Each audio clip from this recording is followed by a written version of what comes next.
नमस्कार दोस्तों, मैं अंकुर उपाध्याय स्वागत करता हूं आप सभी का एक बार फिर से अपनी नई वीडियो में।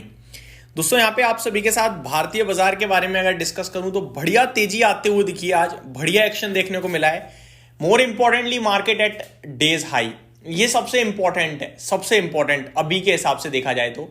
हमने लास्ट 3 सेशंस हैवी वॉलेटिलिटी वाले देखे हैं, जहां मंडे मतलब सब खत्म ही हो गया था बाजार में। ऐसा लग रहा था कि कौन सा बम फट गया पता ही नहीं चल रहा। बहुत बड़ी भयंकर सेलिंग आई। ट्यूसडे फर्स्ट आवर में भी वो गिरावट कंटिन्यू हुई थी, लेकिन उसके बाद रिकवरी शुरू हुई और ट्यूसडे को फिर एट द एंड बहुत अच्छा सेशन रहा। वेंसडे को दोबारा गिर गया और आज भी मॉर्निंग में जो शुरुआती 1.5 घंटे थे उसमें काफी वॉलेटिलिटी देखने को मिली।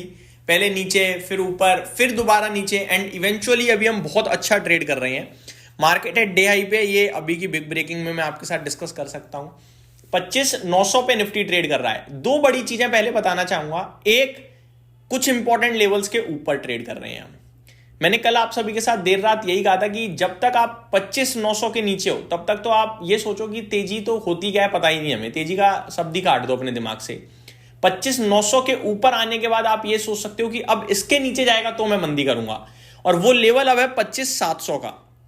हालांकि आज दिन के दौरान हम 25,700 के नीचे निकले थे कुछ सेकंड्स के लिए, लेकिन तुरंत वापसी करी हमने। अभी मैं आपसे कहूंगा, आप जब तक 25,700 के नीचे ना जाए तो भूल जाना जो कुछ लास्ट 3 सेशंस में हुआ है। आप वापस तेजी की तरफ जाने के लिए तैयार हो रहे हो, ऐसा सोचिएगा। एक बार 26,000 का लेवल निकल जाएगा तो फिर आप फुल्ली पॉजिटिव हो सकते हो 26,200 के लिए। 26,200 के बाद आप लाइफ हाई की तैयारी कीजिएगा। दोस्तों इस बीच में इंटरेस्टिंग रिपोर्ट आई है एक निफ्टी के ऊपर, जो रिपोर्ट मैं आप सभी के साथ पोस्ट मार्केट शेयर करूंगा। और रिपोर्ट बहुत ही बुलिश है। कोटक की रिपोर्ट है। कोटक निफ्टी को लेकर काफी ऊपर की बात कर रहा है, जो मैं आपके साथ डिस्कस करूंगा। 32,000 के लेवल्स उन्होंने शेयर करे हैं 2026 के लिए। बुल केस सिनेरियो में है। लेकिन आगे बात करी जाए तो मिड कैप, स्मॉल कैप, मतलब ब्रॉडर पिक्चर अच्छी थी आज। अच्छी बात यह है, ऐसा नहीं है कि केवल इंडेक्स ही रिकवर कर रहा है ना, पोर्टफोलियो के साथ इंडेक्स रिकवर कर रहा है। जिसने 2 दिनों की गिरावट में पोजीशन कट करी है, ट्रस्ट मी, अगर बाजार घूम गया तो आपको वो भाव दोबारा मिलेगा नहीं, फिर आप हायर भाव पे एंट्री करोगे।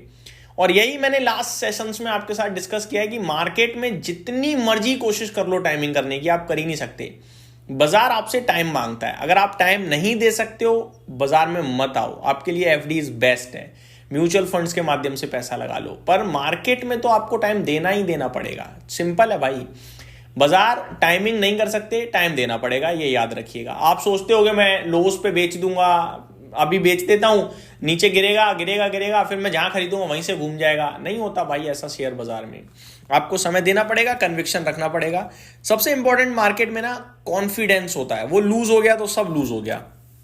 बात करें अगर स्मॉल कैप इंडेक्स की तो 0.8% की तेजी है।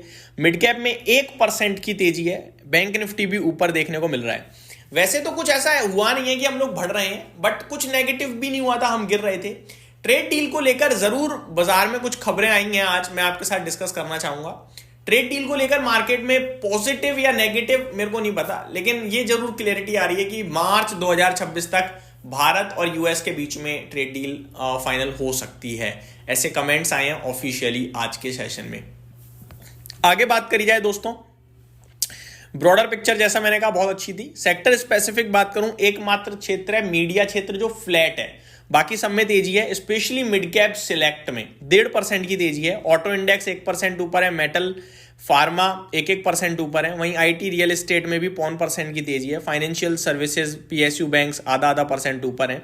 तो चौतरफा हरियाली थी आज के सेशन में। टॉप गेनर्स की बात करूं तो ओला इलेक्ट्रिक 7% ऊपर था, बट ये तेजी मेरे को उतना इंप्रेस नहीं कर रही है, क्योंकि मेरा मानना है इसमें कुछ बड़े ब्रेकडाउन हुए हैं। जब तक कुछ इंपॉर्टेंट लेवल्स के ऊपर ना निकल जाए तब तक थोड़ा सा अलर्ट साइड पे रखें इसे। Natco pharma, DCM, Shriram, Dixon technology. Dixon 13,000 हो गया, मुबारक हो जी। कल 12,300 पे आपके साथ वन साइडेड नेगेटिव समय में मैंने आपके साथ डिस्कस किया, जब 8% स्टॉक क्रैश था। गोल्डन अपॉर्चुनिटी है, ये मेरे शब्द थे। अब आज 13,000 खड़ा है, 6% ऊपर है। ये क्वालिटी है। ये स्टॉक के प्राइस पे नहीं, क्वालिटी पे भरोसा करना आपको सीखना पड़ेगा। इरकॉन में भी बढ़िया एक्शन देखने को मिल रहा है। गिरावट हो रही है रिलायंस इंफ्रा में, सीमेंस एनर्जी में, शोभा, एमआरपीएल, डीबी रियलिटी में। यहाँ कुछ स्टॉक्स हैं जो गिरते हुए दिख रहे हैं आप सभी को आज के सेशन में। बीएससी, डिक्सन, इंडिगो, केन्स, ये स्टॉक्स आज टॉप टर्नओवर वाले हैं और बढ़िया तेजी है। और इनमें से 3 स्टॉक कल मैंने कहे थे लॉन्ग के लिए, केन्स भी कहा, डिक्सन भी कहा, बीएससी भी कहा, बढ़िया कर रहे हैं आज। निफ्टी की बात करूं 39 स्टॉक्स पॉजिटिव हैं, 11 नेगेटिव हैं। एशियन पेंट टॉप लूजर है, मात्र 0.9%। भारतीय Airtel, axis bank, Bajaj finance में भी हल्की हल्की गिरावट देखने को मिल रही है। अदानी एंटरप्राइजेस 3% ऊपर है, इटर्नल जियो फाइनेंस में भी बढ़िया एक्शन देखने को मिल रहा है। दोस्तों ये तो कुछ भी नहीं है, असली एक्शन चल रहा है गोल्ड और सिल्वर में, स्पेशली सिल्वर में। सिल्वर 1,93,000 के पार निकल गया है। जी हाँ दोस्तों, अब 2 लाख से मात्र 7,000 दूर रह गया है। सोने और चांदी के बीच का ये गैप लगातार बढ़ता जा रहा है। मैं आपको बताना चाहूंगा, जब दिवाली वाला महीना था आपका, तो आई थिंक नवंबर में दिवाली थी, जहां तक मुझे याद आ रहा है, एग्जैक्टली मुझे याद नहीं है, नवंबर या अक्टूबर में थी आपके लिए जब दिवाली थी। तो 1 अक्टूबर को, जहां तक याद है अक्टूबर में थी मेरे को लगता है दिवाली, 1 अक्टूबर को गोल्ड का भाव अराउंड 1 लाख समथिंग था और सिल्वर 1,16,000 समथिंग था। आज की डेट में गोल्ड 1,30,000 के पास है, सिल्वर 1,93,000 है। अब ये गैप बढ़कर आपका 63,000 का हो गया है, जो गैप 20-25,000 का था।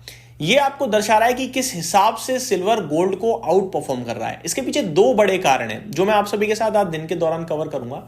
सिंपल भाषा में सिर्फ इतना बताना चाहूंगा, सिल्वर के इंपोर्ट्स 5x हो गए हैं भारत में। मैंने डेटा भी शेयर किया था नवंबर का आपके साथ, अक्टूबर का माफ कीजिएगा। साथ ही साथ सिल्वर की ज्वेलरी, सिल्वर के बर्तन, सिल्वर एज अ गिफ्ट, साथ ही साथ सिल्वर का इंडस्ट्रियल प्रयोग लगातार बढ़ता जा रहा है।